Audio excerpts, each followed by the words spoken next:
आदमी के जीवन में हजारों विकल्प हैं, हजारों तरह के तनाव हैं, टेंशन है, डिप्रेशन है। लोग आते हैं कि महाराज बहुत विकल्प उठते हैं मन में, बहुत तनाव, बहुत विचार उठते हैं। यदि ज्यादा विकल्प, ज्यादा तनाव और ज्यादा टेंशन दिमाग में होता है तो ये मान के चलना तुम्हारा जीवन असंयमी का जीवन है। और जो संयम ले लेता है, जो संकल्प ले लेता है, उसके विकल्प अपने आप समाप्त हो जाते हैं। विकल्पों को मिटाने का एक संकल्प ही साधन है। संकल्प करो, विकल्प समाप्त हो जाएंगे। एक रास्ता। एक आदमी ने कहा कि टेंशन बहुत होता है, क्या करे? मैंने कहा कुछ मत करो, करोगे कि टेंशन होगा। टेंशन को मिटाना है तो अटेंशन में रहो। जो अटेंशन में रहेगा उसको कोई टेंशन होने वाला नहीं है। संयम यही कह रहा है कि जीवन को संकल्प से बांध करके चले। लक्ष्य विहीन यात्रा कहीं नहीं पहुंचती है। एक बात ध्यान रखना, आदमी चल रहा है, चल रहा है, चल रहा है, पहुंचा कहां है ये उसे पता ही नहीं है। आदमी चलता तो है, पहुंचता कहीं नहीं है। हम मंदिर जाते हैं, पूजा करते हैं, पाठ करते हैं, पहुंचे कहां? वहीं के वहीं। एक होता है ना कोल्हू का बैल, जो चलता तो बहुत है, उसकी आंख में पट्टी बांध दी जाती है। कोल्हू को जानते हो? तुम लोग तो जानते होगे।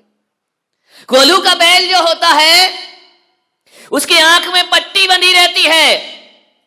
एक लकड़ी के खंबे से बांध दिया जाता है, गोल गोल घूमता है और मन में यही सोचता है बहुत यात्रा हो गई, आज बहुत चल लिया, सुबह से शाम चलते जा रहा, चलते जा रहा, चलते जा रहा है। वह सोचता है कि यात्रा बहुत कर चुका। लेकिन नादान जब शाम को पट्टी खुलती है तो कोल्हू का बैल चलता तो बहुत है लेकिन पहुंचता कहीं नहीं है। जहां से यात्रा शुरू होती है वहीं अपने को खड़ा हुआ। कहीं ऐसा जीवन हमारा तो नहीं? हम उपवास भी करते हैं, एकासन भी करते हैं, धर्म ध्यान भी कर लेते हैं, पूजा पाठ भी कर लेते हैं, माला जाप भी कर लेते हैं, लेकिन जब मौत आके हमारी पट्टियां खोलती है तो लगता है हम चले तो बहुत हैं लेकिन पहुंचे कहीं नहीं है। वहीं के वहीं अपने आप को खड़ा हुआ पाते। विचार करो, 5-5 पूजा कर ली, घर जाने के बाद क्रोध चालू, त्याग कर लिया, संयम ले लिया, विपरीत परिस्थिति पड़ी, क्रोध चालू, मान बरकरार है, मायाचारी चल ही रही है, पूजन पाठ चल रहा है, इधर धर्म भी चल रहा, उधर कर्म भी चल रहा है, इधर पाप भी चल रहा, उधर पुण्य भी चल रहा है। विचार करिए, ऐसा लगता है कि चले बहुत लेकिन पहुंचे कहीं नहीं।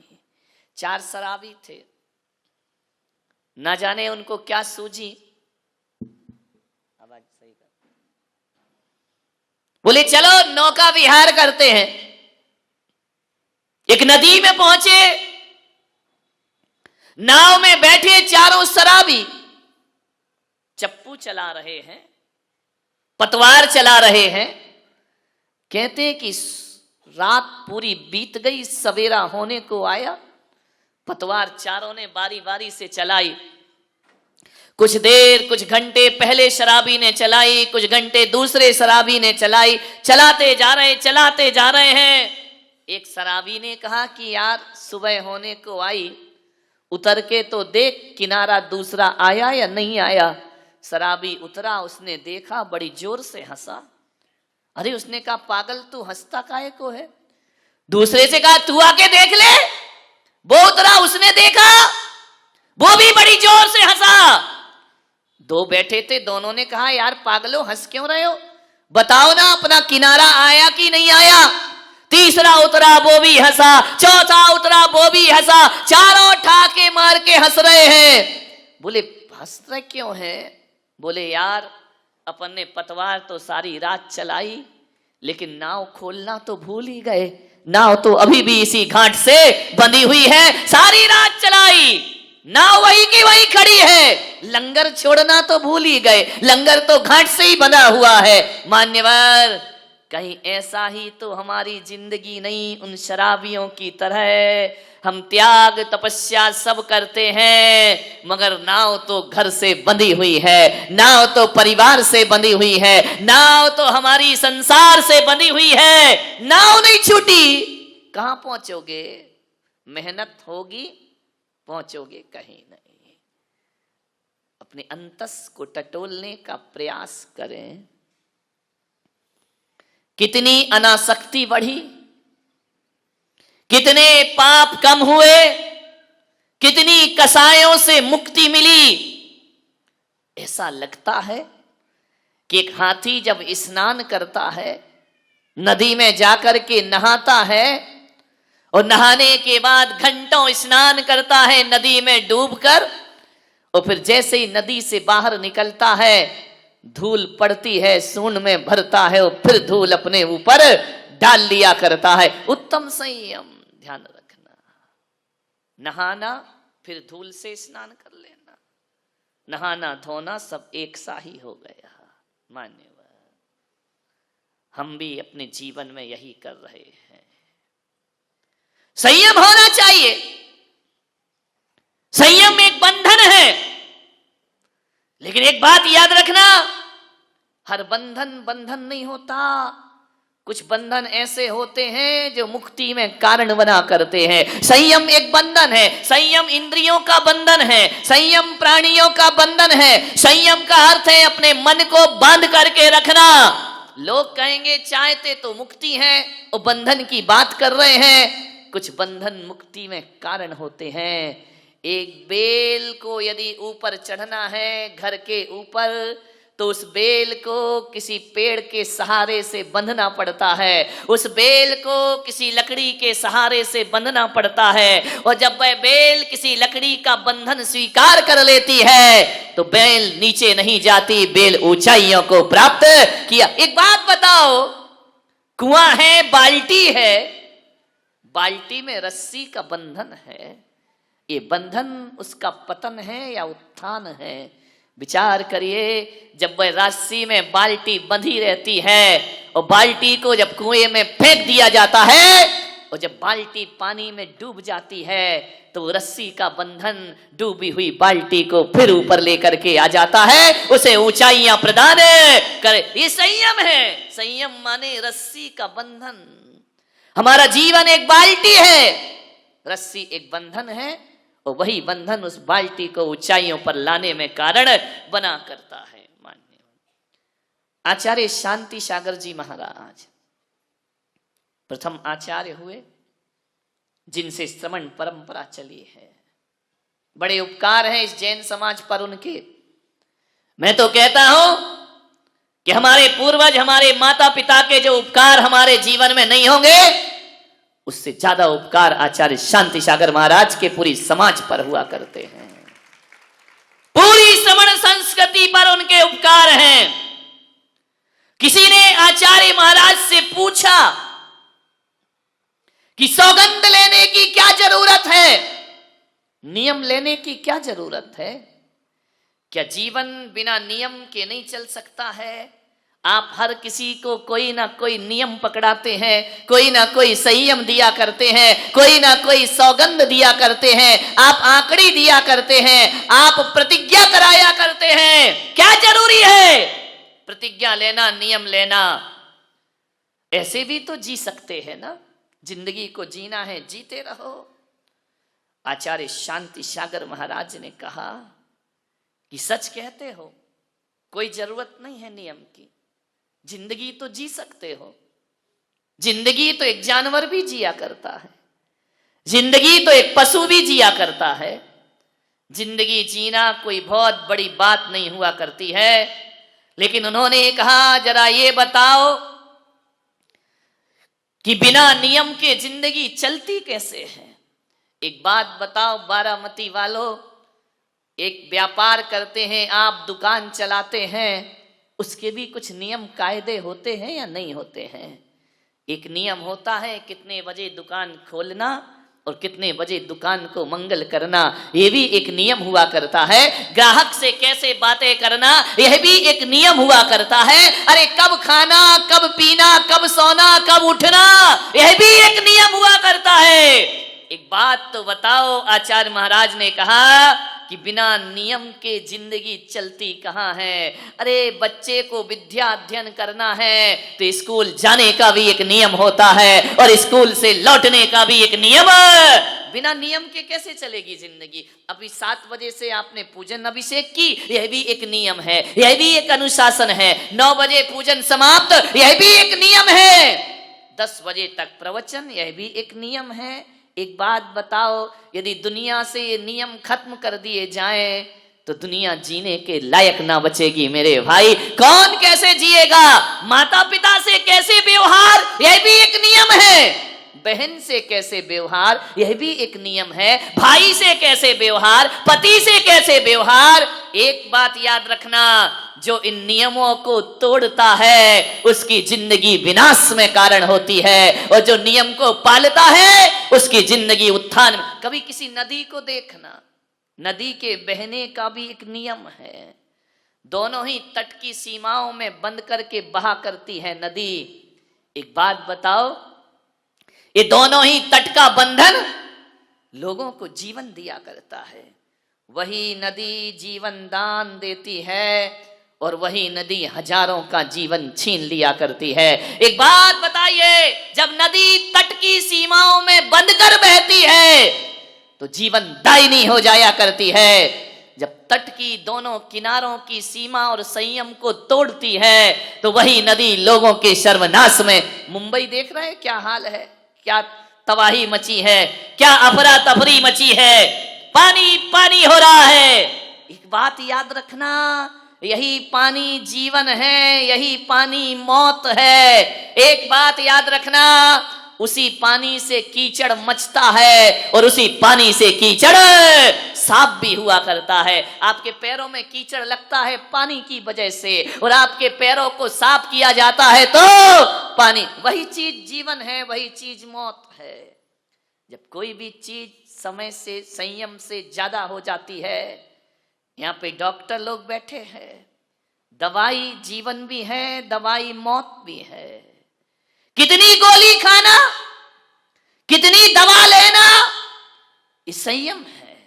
उसकी मात्रा से ज्यादा लिया तो वह दवा भी तुम्हारे लिए मौत में कारण बन जाया करती है। तो जीवन को ऊंचाइयों पर ले जाना है तो संयम रखना बहुत जरूरी है मेरे भाई। आप ग्रस्त हैं, ग्रस्त जीवन में रहते हैं, छोटे छोटे व्रत लिया करो, उन्हें अणुव्रत कहा जाता है, और अणुव्रत के संस्कार हमारी चेतना में होना बहुत जरूरी है। ध्यान रखना, आदमी का जीवन कभी एक सा नहीं होता, उतार चढ़ाव भरा जीवन होता है। महापुरुषों के जीवन में भी उतार चढ़ाव आते हैं, हमारे और तुम्हारे जीवन में भी उतार चढ़ाव आते हैं। एक सी जिंदगी किसी की नहीं हुआ करती है, लेकिन ऊंचाइयों के दिन आए तब भी हमें रहना है और नीचाई के दिन आए तब भी हमें रहना है।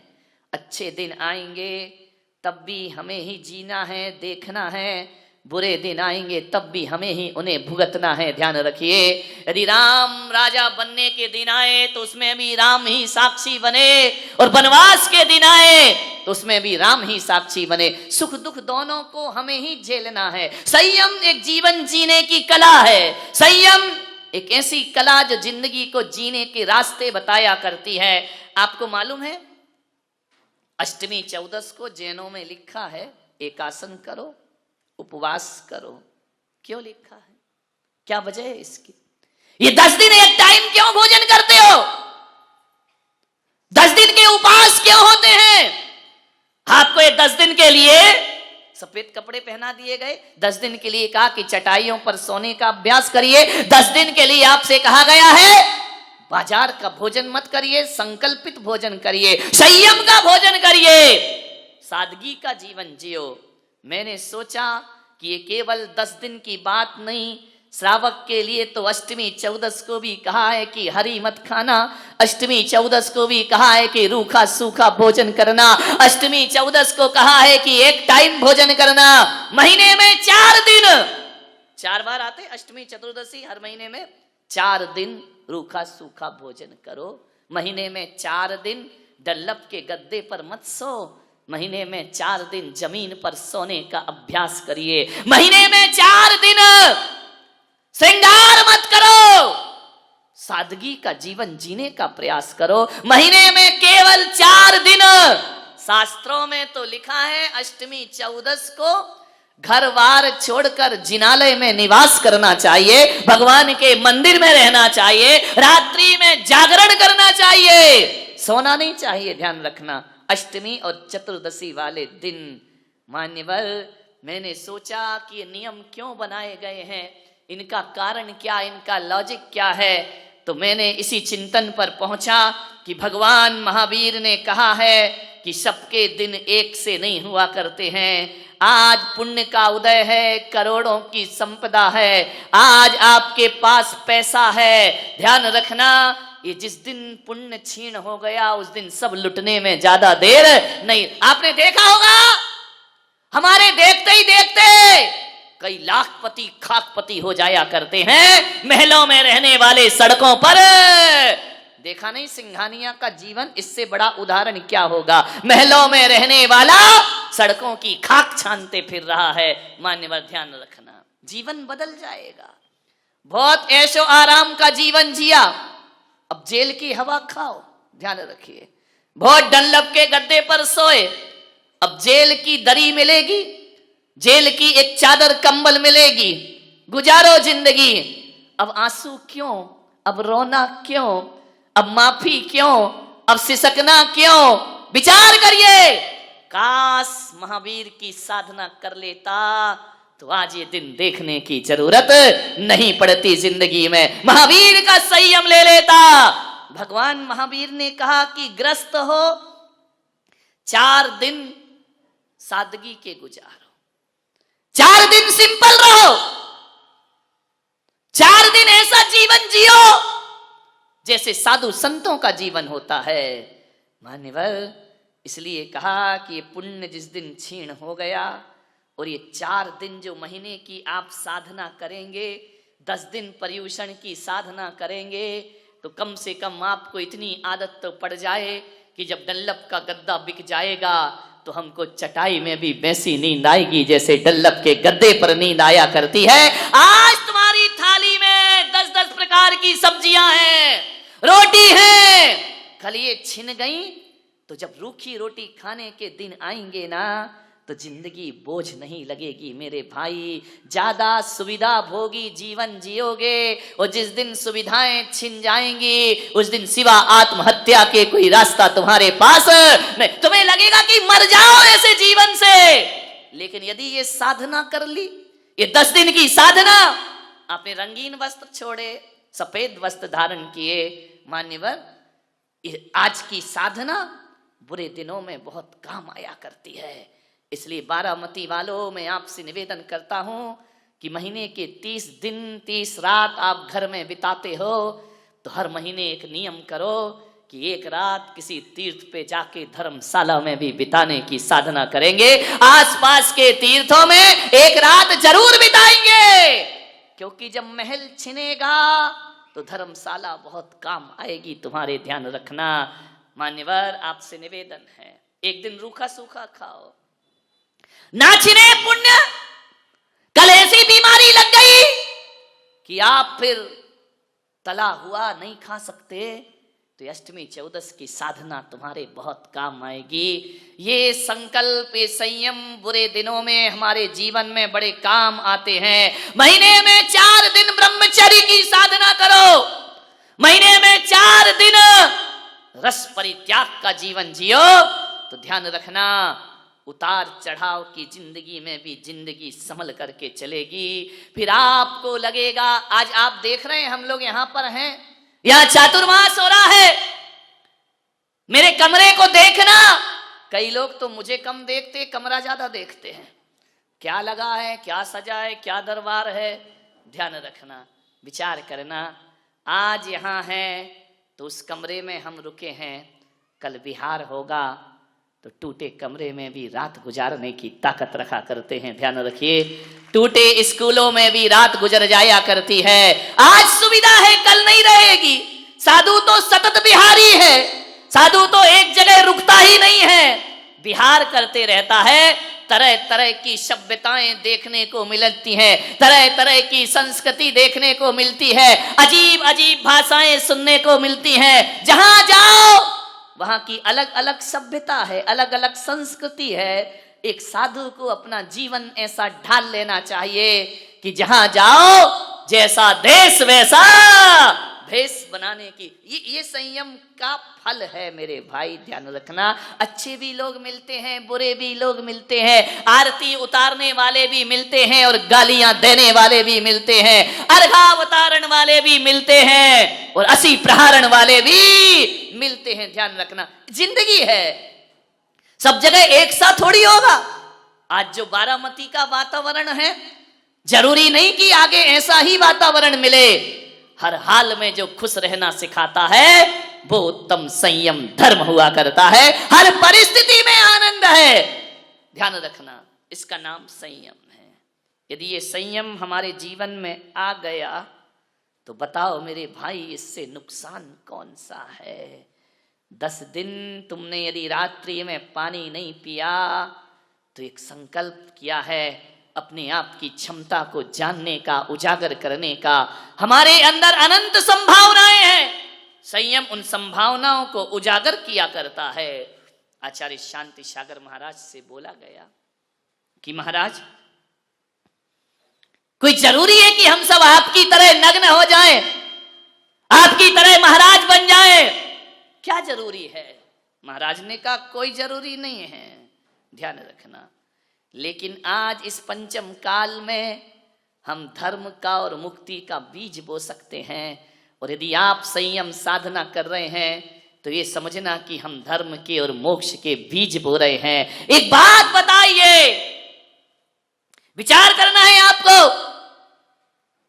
आपको कैसे पता चलेगा कि हमारी साधना से मोक्ष होगा या नहीं होगा? आचार्य शांति सागर महाराज ने कहा, बीज से किसी की पहचान नहीं हुआ करती है। ध्यान रखना, बीज से किसी भी चीज की, वृक्ष की पहचान नहीं होती है। ध्यान रखना, किसी भी पेड़ की पहचान, किसी भी वृक्ष की पहचान बीज से नहीं, उसके फलों से हुआ करती है। जब फल होते हैं तभी पहचाना जाता है कि ये बीज किसका है और ये पेड़ किसका। फल ना होंगे तो पहचान ना होगी, फलों से पहचाना जाता है। ध्यान रखना, बीज को देखकर कोई, जिसने अनजान व्यक्ति किसी बीज को देख ले तो कैसे बताएगा ये किसका बीज है? कोई नहीं बता सकता। लेकिन जब वह बीज धरती पर बो दिया जाता है, जब अंकुरित होता है, जब वृक्ष बनता है और जब उस पे फल लटकते हैं, तब कहा जाता है कि ये बीज इस फल का। अभी पता नहीं चलेगा ये संयम साधना क्या है, लेकिन जब हमारे जीवन में मुक्ति के और मोक्ष के फल लगेंगे तब लगेगा कि ये साधना हमारी मोक्ष की साधना है। ध्यान रखिए, मानने वाले, फल के बिना वृक्ष की पहचान नहीं होती है। संयम लो, छोटे छोटे नियम लेने का साहस करो। जिस बिना नहीं जिन राज सीजे, तूर लो जग कीच में। विचार करिए, इस संयम के बिना तो तीर्थंकरों की मुक्ति नहीं होती है, तो आप और हम जैसे साधारण लोग कहां से मुक्ति को प्राप्त करेंगे? कितने भी तीर्थंकर घर में सम्यक दृष्टि रहा करते हो, कितना भी आत्मा का ज्ञान रखते हो, कितना भी तीर्थंकर 3 ज्ञान को लेकर आए हो, लेकिन जब तक वो संयम नहीं लेते तब तक तीर्थंकरों को भी मोक्ष की प्राप्ति। और तुम पूजा में क्या पढ़ते हो? जिस बिना नहीं जिन राज सीझे, आगे तुरुलो जग कीच। तुरुलो माने, तू माने भगवान, भगवान के सामने अर्घ चढ़ाते हो, तुरुलो जग कीच में। तुरुलो नहीं कि बाजू वाले को कहते हो तुरुलो जग कीच में। अरे तू का अर्थ यहां बड़ा उल्टा है यहाँ तू का अर्थ तू नहीं होता, पूजा में तू का अर्थ मैं हुआ करता है। ध्यान रखिए, जिस बिना नहीं जिन राज सीजे, मैं रोलो जग कीच में, हम सब रोले जग कीच। तू का मतलब भगवान या पड़ोसी नहीं, पूजा दूसरों के लिए नहीं की जाती है, पूजा तो अपने आप के लिए की जाती। मैं रोलो जग कीच में, संसार की कीचड़ में फंसा मैं कैसे मुक्ति पाऊंगा यदि संयम ना हो।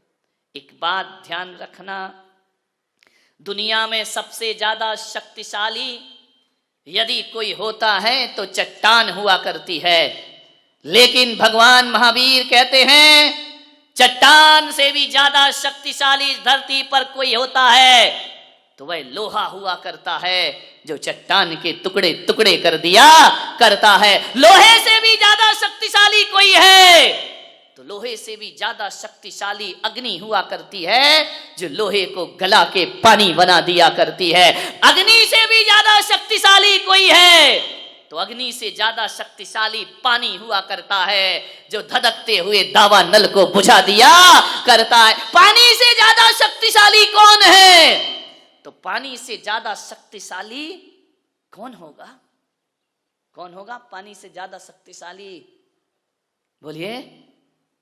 पानी से ज्यादा शक्तिशाली, पानी से ज्यादा शक्तिशाली आदमी का संकल्प हुआ करता है, जो पाताल से भी पानी को बाहर निकालने की ताकत रखा करता है। आदमी है जो पाताल से, अब निकाल रहे कि नहीं, हजार हजार फीट नीचे से पानी ऊपर ला रहे हो, बोरिंग करा रहे हो, ये कौन करा रहा? ये मशीन बोरिंग नहीं कर रही, ध्यान रखना।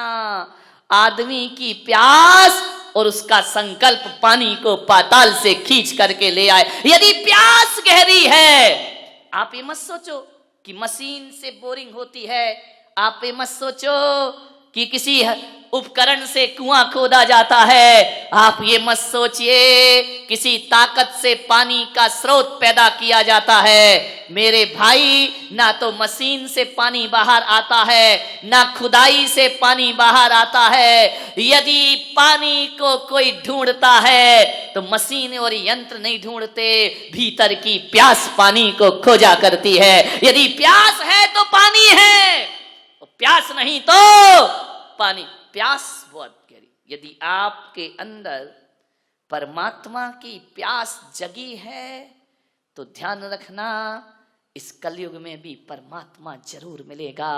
एक व्यक्ति ने मुझसे पूछा, भगवान होता है या नहीं होता है, परमात्मा है या नहीं है?